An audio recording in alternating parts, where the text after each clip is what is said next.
नमस्कार मंडळी, श्री स्वामी समर्थ. स्वागत आहे तुमचं माझ्या यूट्यूब चॅनलवरती. आजचा दिवस तुम्हा सर्वांना खूप छान, सुखाचा, आनंदाचा आणि समाधानाचा जाऊ देत, हीच मी स्वामींच्या चरणी प्रार्थना करते आणि आजच्या या नवीन व्हिडिओला सुरुवात करते. पण त्या अगोदर तुम्ही माझ्या चॅनलवरती जर नवीन असाल तर चॅनलला पण लगेच सबस्क्राईब करा आणि कमेंटमध्ये श्री स्वामी समर्थ लिहायला अजिबात विसरू नका. उद्या 18 जानेवारी 2026 रविवार असून या दिवशी वर्षातली पहिली अमावस्या आलेली आहे, जिला आपण मौनी अमावस्या किंवा पौष अमावस्या या नावाने ओळखतो. आपल्या हिंदू धर्मामध्ये अमावस्या तिथीला विशेष महत्त्व दिलं गेलं आहे. विशेष करून पितरांच्या स्मरणासाठी आणि त्यांच्या कृपेसाठी अमावस्या ही अत्यंत फलदायी मानली जाते. प्रत्येक महिन्यात अमावस्या येते, पण मौनी अमावस्या ही त्यामध्येही खूपच विशेष समजली जाते. कारण या दिवशी मौन, शांतता आणि अंतर्मुख होण्यावरती भर दिला जातो.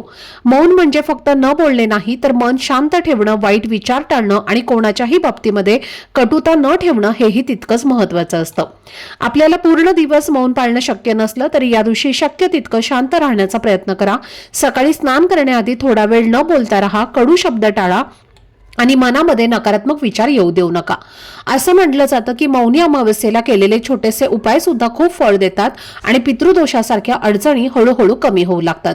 आणि म्हणून आजच्या या व्हिडिओमध्ये मी तुम्हाला उद्या मौनी अमावस्येच्या दिवशी करायचा एक अतिशय सोपा पण खूप प्रभावी असा उपाय सांगणार आहे. तुम्ही काहीच करू शकत नसाल तरीही फक्त एक नारळ योग्य ठिकाणी फोडला तरी घरातील नकारात्मकता, नजरबाधा आणि अडथळे दूर होतात असं मानलं जातं आणि कुटुंबावर पितरांची कृपा राहते. तर हा नारळ कुठे आणि कोणत्या वेळेत फोडायचा याबद्दलची संपूर्ण सविस्तर माहिती आजच्या व्हिडिओमध्ये मी तुमच्यासोबत शेअर करणार आहे. त्यामुळे व्हिडिओ हा स्किप न करता शेवटपर्यंत नक्की पहा, जेणेकरून तुमच्यापर्यंत योग्य ती माहिती पोहोचेल. आणि तुम्ही माझ्या चॅनलवरती जर नवीन असाल तर चॅनलला पण लगेच सबस्क्राईब करा आणि बेल आयकॉनला पण प्रेस करा, म्हणजे मी जेव्हा कधीही नवीन व्हिडिओज अपलोड करेन त्याचं नोटिफिकेशन सर्वात आधी तुम्हाला मिळेल आणि तुमचा एकही व्हिडिओ हा मिस होणार नाही. तसेच खाली असलेल्या हाय बटनवर सुद्धा क्लिक करा. तर आजच्या या व्हिडिओमध्ये तुम्हाला मी जो उपाय सांगणार आहे तर तो अतिशय सोपा, सात्विक आणि प्रभावी असा उपाय आहे. आणि जर तुम्ही हा उपाय उद्या मौनी अमावस्येच्या दिवशी श्रद्धेने केला तर तुमच्या जीवनात येणाऱ्या अडचणी, संकट आणि अडथळे हळूहळू दूर होण्यास नक्कीच मदत होईल. तर हा उपाय आपल्याला उद्या मौनी अमावस्येच्या दिवशी संध्याकाळी करायचा आहे आणि संध्याकाळी 6 वाजल्यापासून ते रात्री 12 वाजेपर्यंत तुम्ही तुमच्या सोयीच्या वेळेत हा उपाय करू शकता. आपल्या हिंदू परंपरेमध्ये कोणतंही शुभ कार्य करताना सर्वात आधी देवांचं नाव घेतलं जातं आणि त्यानंतर नारळ फोडण्याची प्रथा आहे. कारण नारळाला अत्यंत पवित्र आणि शुभ मानलं जातं. नारळाला कल्पवृक्षाचं प्रतीक मानलं गेलं आहे आणि असं म्हटलं जातं की नारळामध्ये ब्रह्मा, विष्णू आणि महेश या त्रिमूर्तींचा वास असतो. भगवान शंकरांना नारळ हा अतिशय प्रिय आहे आणि नारळावर असलेले 3 डोळे हे शिवाच्या त्रिनेत्रांचं प्रतीक मानले जातात आणि म्हणूनच प्रत्येक पूजेमध्ये नारळाचा वापर हा केला जातो. अमावस्येच्या दिवशी घरामध्ये नारळ फोडणं किंवा देवाला नारळ अर्पण करणं याला विशेष महत्त्व आहे. कारण नारळ फोडणं म्हणजे फक्त मन आणि हृदय उघडणं, अहंकार कमी करणं आणि नम्रता स्वीकारणं असं मानलं जातं. नारळामधलं पाणी हे शुद्धतेचं प्रतीक आहे आणि ते अर्पण करणं म्हणजे स्वतःचं मन, विचार आणि आत्मा शुद्ध करण्याचा एक सुंदर भाव आहे. जर तुमच्या घरामध्ये सतत वादविवाद, भांडणं किंवा अशांतता होत असेल, कमावलेला पैसा घरात टिकत नसेल, कमाईपेक्षा खर्च जास्त होत असेल, घरामध्ये एकामागोमाग एक अडचणी येत असतील, मुलांची प्रगती थांबलेली वाटत असेल, सतत आजारपणावर पैसे खर्च होत असतील किंवा घरावर कोणाची नजर लागल्यासारखी वाटत असेल, नकारात्मकता जाणवत असेल किंवा वास्तुदोषामुळे त्रास होत असेल, तर अशा वेळी मौनी अमावस्येला केला जाणारा हा उपाय नक्कीच उपयोगी ठरतो. हा उपाय करणाऱ्या व्यक्तीने उद्या सकाळी लवकर उठून स्वच्छ स्नान करायचं आहे आणि स्नान करताना अंघोळीच्या पाण्यामध्ये चिमूटभर मीठ, थोडंसं गंगाजल आणि थोडे काळे तीळ टाकून स्नान करायचं आहे. शक्य असल्यास घरातील प्रत्येकाने असं स्नान केलं तर उत्तम, पण जो व्यक्ती संध्याकाळच्या वेळेस हा मुख्य उपाय करणार आहे त्याने हे स्नान आवर्जून करावं. कारण या वस्तूंमुळे शरीर, मन आणि विचार शुद्ध होतात आणि जेव्हा मन शुद्ध असतं तेव्हा केलेले उपाय लवकर फळ देतात असं मानलं जातं. सकाळी या पद्धतीने स्नान केल्यानंतर दिवसभर शक्य तितकं शांत राहण्याचा प्रयत्न करा आणि संध्याकाळी 6 वाजल्यानंतर श्रद्धेने आणि विश्वासाने हा उपाय करा. कारण मौनी अमावस्येच्या दिवशी मनापासून केलेला साधा उपाय सुद्धा मोठा सकारात्मक परिणाम देऊ शकतो असं आपल्या परंपरेमध्ये मानलं गेलेलं आहे. तर संध्याकाळी हा उपाय करण्यापूर्वी तुम्हाला सर्वप्रथम तुमच्या देवघरामध्ये जो दिवा तुम्ही नेहमी लावता तो दिवा तुम्हाला लावून घ्यायचा आहे. धूपदीप अगरबत्ती लावून वातावरण प्रसन्न करायचं आहे.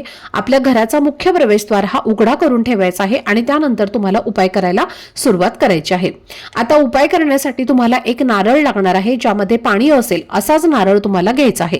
त्यानंतर हा नारळ घेऊन तुम्हाला घराचा जो शेवटचा कोपरा आहे तर त्या कोपऱ्यामध्ये तुम्हाला नारळ घेऊन उभं राहायचं आहे आणि त्यानंतर हा नारळ तुम्हाला तुमच्या घरातील प्रत्येक भिंतीला टच करत बाहेर आणायचा आहे. बाहेर आणल्यानंतर तो आपल्या घराचा मुख्य दरवाजा जो असतो तर त्या दरवाजावरनं सुद्धा तुम्हाला ज्या प्रकारे घड्याळाचा काटा फिरतो त्या प्रकारे 7 वेळेला ओवाळून घ्यायचा आहे आणि त्यानंतर हा जो नारळ आहे तर तो तुम्हाला फोडायचा आहे. एखादा दगड घ्या आणि त्या दगडाच्या साहाय्याने हा नारळ तुम्हाला घराच्या मुख्य दरवाजाच्या उंबरठ्यावरती फोडायचा आहे. फोडल्यानंतर त्याचा प्रसाद तुम्हाला खायचा नाही. नारळाचे 2 भाग करायचे आहेत. डाव्या आणि उजव्या साईडला हा नारळ तुम्हाला ठेवून द्यायचा आहे.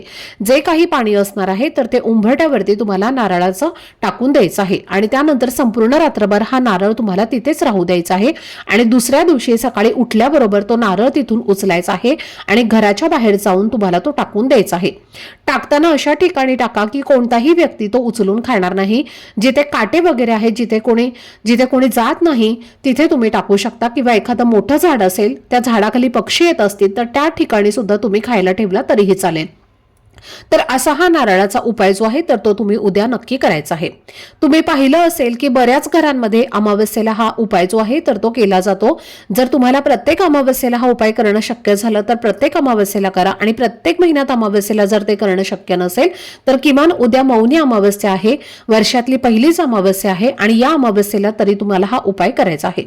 त्याचबरोबर तुम्हाला जर असं वाटत असेल की आपल्या घरामध्ये काहीतरी दोष आहेत, नेहमी घरामध्ये अशांतता वाटत असेल, घरामध्ये तुमचं मन लागत नसेल, घरामध्ये सतत वाईट साईड गोष्टी तुमच्या घरामध्ये घडत असतील किंवा तुम्हाला वाईट स्वप्न पडत असतील किंवा घरामध्ये सतत डोकेदुखी होत असेल तर तुम्हाला उद्या काय करायचं आहे, अमावस्येच्या दिवशी एक नारळ आणायचा आहे आणि त्या नारळामध्ये पाणी असेल असाच नारळ तुम्हाला आणायचा आहे आणि त्यानंतर देवघरासमोर एक छान दिवा लावून घ्यायचा आहे.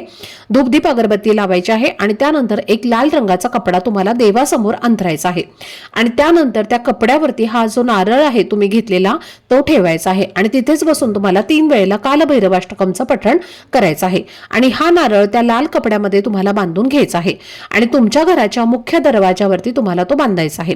आतल्या साईडने बांधायला जागा असेल तर तिथे बांधा आणि जर आतल्या साईडला जागा नसेल तर बाहेरच्या साईडने बांधला तरीही चालेल. जोपर्यंत हा नारळ आहे तोपर्यंत तसाच राहू द्या.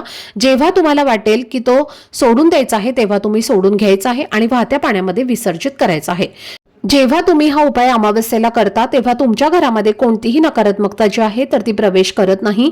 त्याचबरोबर जर तुमच्या घरामध्ये एखादा व्यक्ती सतत आजारी राहत असेल, एखाद्या व्यक्तीला सतत बाहेरची नजरबाधा होत असेल किंवा बऱ्याच वेळेला आपल्या घरामध्ये जी लहान मुलं असतात तर त्यांना सुद्धा नजरदोष जे आहेत तर ते लागत असेल किंवा आपला एखादा उद्योग व्यवसाय आहे आणि त्याला सुद्धा नजरबाधा जी आहे तर ती होत असेल आणि अमावस्येचा हा जो दिवस असतो तर तो नजर दोष किंवा नकारात्मकता दूर करण्यासाठी खूप प्रभावी दिवस मानला जातो. इतर दिवसांपेक्षा या दिवशी आपण नजरबाधा किंवा नजर दोष दूर करण्यासाठी उपाय केले तर ते खूप जास्त प्रभावी ठरत असतात. आता तुमच्या घरामध्ये जर एखादं लहान मुलं असेल आणि त्याला जर नजर दोष लागलेली असेल, त्यामुळे जर मुलगा सतत किंवा मुलगी सतत आजारी पडत असेल, चिडचिडेपणा करत असेल किंवा मोठी मुलं आहेत आणि त्यांचं मन अभ्यास मध्ये लागत नसेल किंवा घरातील एखादी मोठी व्यक्ती आहे जी सतत चिडचिड करते किंवा सतत डोकं दुखत असेल, चिडचिड होत असेल किंवा त्या व्यक्तीला कोणत्याही कामामध्ये यश मिळत नसेल तर तुम्हाला काय करायचं आहे, एक नारळ घ्यायचा आहे आणि त्या नारळावरती तुम्हाला शेंदूर आणि त्रिशूळ काढायचा आहे आणि हा नारळ आपल्या उजव्या हातामध्ये घ्यायचा आहे. नारळाची शेंडी पुढच्या बाजूला येईल अशा पद्धतीने हा नारळ तुम्हाला हातामध्ये पकडायचा आहे आणि त्या व्यक्तीवरनं तुम्हाला हा उतारा करायचा आहे. उतारा करताना डोक्यापासून खाली पायापर्यंत 7 वेळेला हा नारळ उतरवून घ्यायचा आहे आणि घराच्या बाहेर जाऊन तुम्हाला तो फेकून द्यायचा आहे. तो फोडायचा नाही किंवा त्याचा प्रसाद जो आहे तर तो तुम्हाला खायचा नाही. आता एका व्यक्तीवरनं जर तुम्ही हा नारळ उतरवला तर पुन्हा दुसऱ्या व्यक्तीसाठी तो वापरू नका. दुसऱ्या व्यक्तीसाठी तुम्हाला दुसराच नारळ घ्यायचा आहे आणि अशा पद्धतीने हे छोटे छोटे उपाय जे आहेत तर ते उद्या मौनी अमावस्येला तुम्हाला करायचे आहेत. तर ही अत्यंत महत्त्वाची माहिती मला तुमच्यासोबत शेअर करायची होती. आजचा हा व्हिडिओ जर तुम्हाला आवडला असेल, माहितीपूर्ण वाटला असेल तर व्हिडिओला लाईक, शेअर आणि चॅनलला सबस्क्राईब नक्की करा. भेटूयात पुढच्या व्हिडिओमध्ये. तोपर्यंत सर्वांना श्री स्वामी समर्थ.